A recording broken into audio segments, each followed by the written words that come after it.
우리가 그 뭐 드라마나 뭐 영화 그리고 뭐 실제로 교통사고 나는 그 장면을 봤을 때 맞습니다. 이제 뭔가 꽝 하면 그 앞에 피해자 차량이 하면서 이렇게 나오는 장면 많이 봤어요. 맞아요. 네. 근데 이게 연출이 아니더라고요. 저도 한번 경험한 적이 있는데 확실히 그러게요. 목에 통증이 있더라고요. 이게 목 통증을 포함한 다양한 통증이 나타나죠?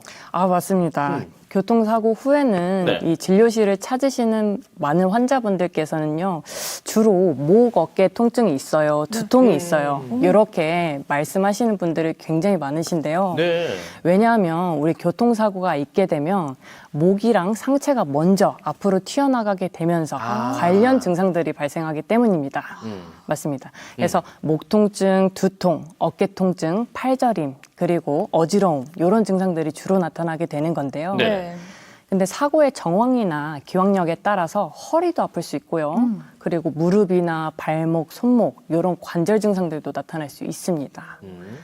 그리고 또 우리 사고의 충격들이 굉장히 큰 경우에는요. 우리 늑골골절이 일어나거나 아니면 척추나 우리 팔, 다리 쪽에도 네. 골절이 발생할 수 있고요. 오. 심한 경우에는 디스크, 그리고 인대나 힘줄 팔들도 발생할 수 있어서 짧게는 수개월, 길게는 수년간의 치료가 필요한 경우들도 있습니다. 네. 그렇군요. 저는 또 궁금한 게 이 다른 부위보다 이 목의 통증이 많이 발생하는 이유도 또 궁금하거든요. 원인이 있나요? 아까 말씀드렸듯이 우리 목이랑 상체가 먼저 튀어나간다. 그래서 우리 네. 그 목 통증이 더 먼저 발생한다라고 말씀을 드렸는데요. 네. 우리 아마 교통안전공단과 같은 기관에서 사고 후에 이 충격들이 얼마나 되는지 이런 실험 영상들을 한 번쯤은 보실 수 있을 것 같아요. 네네네. 그럴 경우에 이 차량끼리 혹은 어떤 물체랑 충격을 받을 경우에 우리 목이 앞으로 확 꺾이면서 뒤로 제껴지는 이런 상황들을 보셨을 수 있을 것 같습니다. 네. 이런 것들을 우리 임상학적으로는 편타성 손상 장애라고 보는데요. 이 편타성 손상 장애는 우리 목이 앞뒤로 강하게 흔들리는 것들을 채찍질하는 것 같다라고 해서 붙여진 이름입니다. 네. 이거는 사진을 보면서 이제 더 쉽게 이해할 수 있을 것 같은데요. 네네. 저렇게요. 우리가 충돌로 인해서 차량이 감속되거나 가속되었을 때 목이 과하게 앞뒤로 꺾이면서 근육, 인대, 디스크가 손상을 받게 되는 것들을 말합니다. 네. 특히나 충격을 흡수할 수 있는 능력이 떨어지는 일자목이나 거북목 같은 목 구조가 가지신 분들 네. 혹은 목 디스크 같은 경추 질환이 있으신 분들이 통증들이 조금 더 쉽게 올라올 수 있어요. 저는 그 예전에 또 사고 이야기인데 접촉 사고를 그냥 가볍게 이렇게 났던 적이 있었거든요. 근데 그 병원은 가지 않고 그냥 뭐 주변 사람들에게 그 이야기만 전해 들었는데 네. 다들 왜 병원 안 갔냐.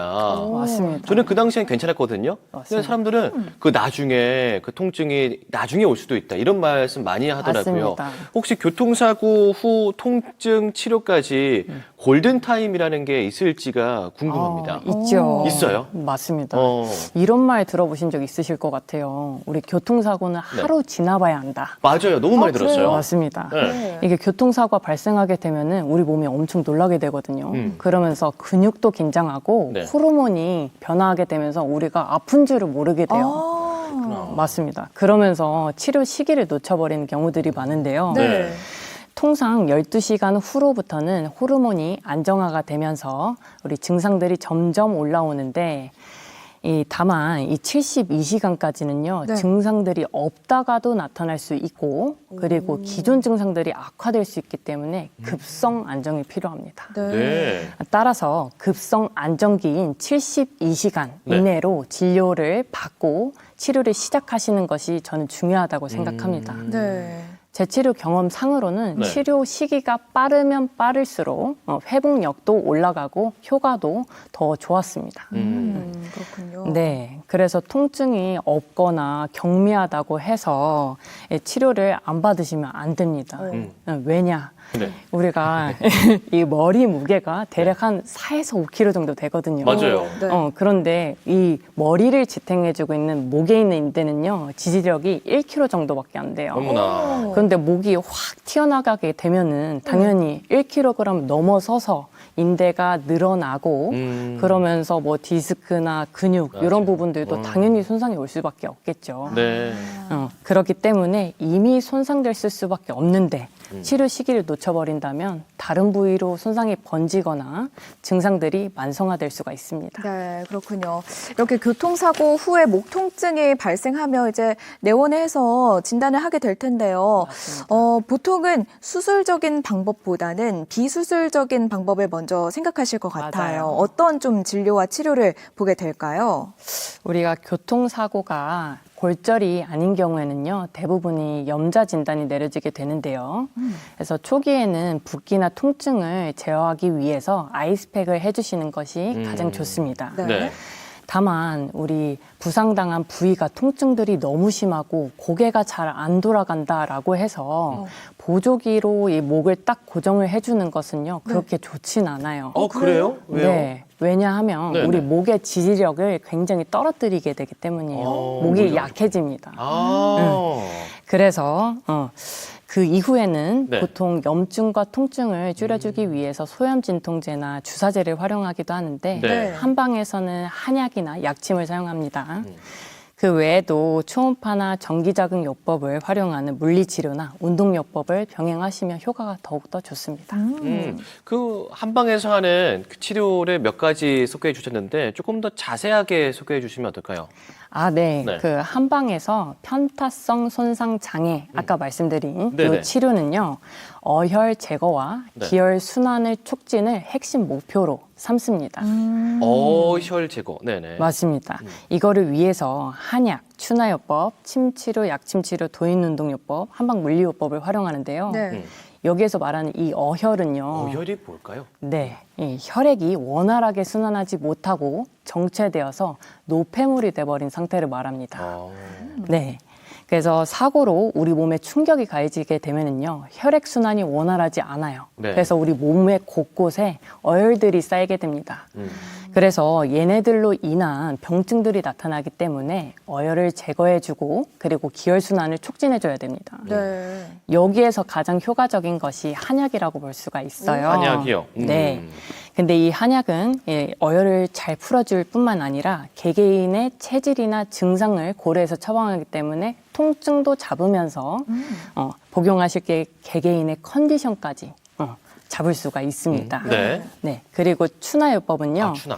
네, 한의사가 직접 신체에 비틀어진 관절을 바로잡아서 올바른 밸런스를 맞춰주고 통증들도 제어해 줄 수가 있게 됩니다. 침치료는요, 우리 어혈도 제거해주고 기혈순환도 원활하게 해줄 뿐만 아니라 네. 근육도 이완시켜줍니다. 네. 네. 그리고 통증 부위 경혈에 정제 추출한 한약재를 주입하는 약침치료는요. 약침. 네. 이 주사제로 활용하는 건데 소염 진통 효과, 근육 이완하는 효과, 그리고 인대 재생하는 효과가 있습니다. 네. 네, 그 외에도 체액 순환 기능을 높여주면서 환부 조직 대사를 올려주는 뜸이나 부항 RCT 이런 한방 물리요법이랑요. 네. 한의사가 관절의 움직임을 좋게 만들어주는 도인운동 요법을 통해서 네. 후유증이 최소화할 수 있도록 도와주고 있습니다. 그렇군요. 그런데 혹시라도 이 통증을 방치하고 넘어가시는 분들이 있다면 2차, 3차로 혹시 또 질병이 이어질까요? 그럴 수 있죠. 앞서 말씀드렸듯이 교통사고 후유증은 육안으로 확인할 수가 없어서 네네. 금방 낫겠지 싶어서 증상들을 방치하는 경우들이 많은데요. 네. 경추의 스트레스가 지속적으로 가해지게 된 경우에는요, 퇴행이 진행이 되면서 목 디스크까지 올 수 있어요. 그렇군요. 네. 이 목 디스크의 경우에는 보통 2번과 3번 신경이 눌리게 되면 두통이나 어지럼, 안구 통증, 귀 통증 이런 증상들이 나타날 수 있고요. 네네. 그리고 4번과 5번 신경에 문제가 되는 경우에 목에서부터 어깨, 팔로 이어지는 통증들이 나타날 수 있습니다. 그리고 6번, 7번 신경에 문제가 되는 경우에는 이제 손목이나 손가락, 손 이런 부분들의 통증이나 이상 감각들이 나타날 수 있어요. 네. 그리고 사고 이후에 특히 아침에 일어나실 때 팔이 저리거나 피가 안 통한다고 하시는 분들 계시거든요. 네. 네. 이게 바로 흉곽 출구 증후군인데요. 네. 이런 부분들이 나타나시는 경우들도 있고요. 네. 그리고 우리가 사고 이후에 두통이 없더라도 목 통증이 장기화가 되면서 목으로 인해서 통증이 올라오는 경추성 두통들도 생길 수가 있습니다. 네. 따라서 교통사고 직후에 별다른 이상이 없지만은 점점 더 뻐근한 느낌이 들거나 목이 좀 안 돌아간다 싶으시면 지체 없이 가까운 의료기관에 찾으셔서 진료를 받으시는 게 좋겠습니다. 네. 아, 말씀 너무나 고맙습니다. 이제는 좀 가장 좀 중요한 그 질문 같아요. 교통사고 이 목통증 치료 후에 네. 어떻게 하면 잘 관리할 수 있는지에 대해서 소개 좀 해주시죠. 좀 간략하게 좀 부탁드리겠습니다. 알겠습니다. 우리가 그 생활 습관을 잘 관리하시는 게 가장 좀 중요한데요. 네. 예를 들어서 독서나 컴퓨터를 사용하실 때 우리가 눈높이에 맞춰서 독서대를 맞춰주시거나 아니면 모니터를 눈높이에 네. 맞춰서 놓아주시는 게 중요하고요. 아. 스마트폰 많이 보시잖아요. 이거 숙여서 봐요. 맞습니다. 그렇게 하시면 절대 안 되시고 아, 절대 안 스마트폰을 살짝 올려서 보신다든지 네. 거치대를 두신다든지 네. 그렇게 해주시고 장시간 한 자세로 계시는 것보다 일어나서 스트레칭 해주시는 거 그리고 요즘처럼 추운 날씨가 지속되는 시점이라면 체온 유지를 해주시는 것이 아주 좋겠습니다. 네, 좋습니다. 이렇게 생활 습관까지 알려주셨는데 마지막으로 또 강조하고 싶으신 말씀 있으시다면 남겨주시죠. 얼마 전 한국보건사회연구원 실태조사에 따르면요. 국내 청장년층의 10명 중 6명이 교통사고로 인한 트라우마를 겪고 있다라고 합니다. 그렇게나 많습니까? 와. 네, 많더라고요. 이 트라우마는 정신에 지속적인 영향을 주는 격렬한 감정적 충격을 말합니다. 네. 이걸로 인해서 여러 가지 신체 질병이나 정신, 심리 장애의 원인이 될 수 있기 때문에 결코 가볍게 볼 수 없어요. 네. 그래서 주변에 교통사고로 인해서 치료를 받고 계신 분들이 계시다면 사고의 크기와 상관없이 세심하게 살피면서 치료를 받으시고 후유증을 최소화할 수 있도록 지지해 주시고 도와주시기 바랍니다. 네. 네, 말씀 고맙습니다. 오늘 활기찬 클리닉 시간에서는요, 교통사고와 목 통증에 대해서 이야기 나눠봤습니다. 도움 말씀 주신 허효승 원장님 고맙습니다. 고맙습니다. 감사합니다.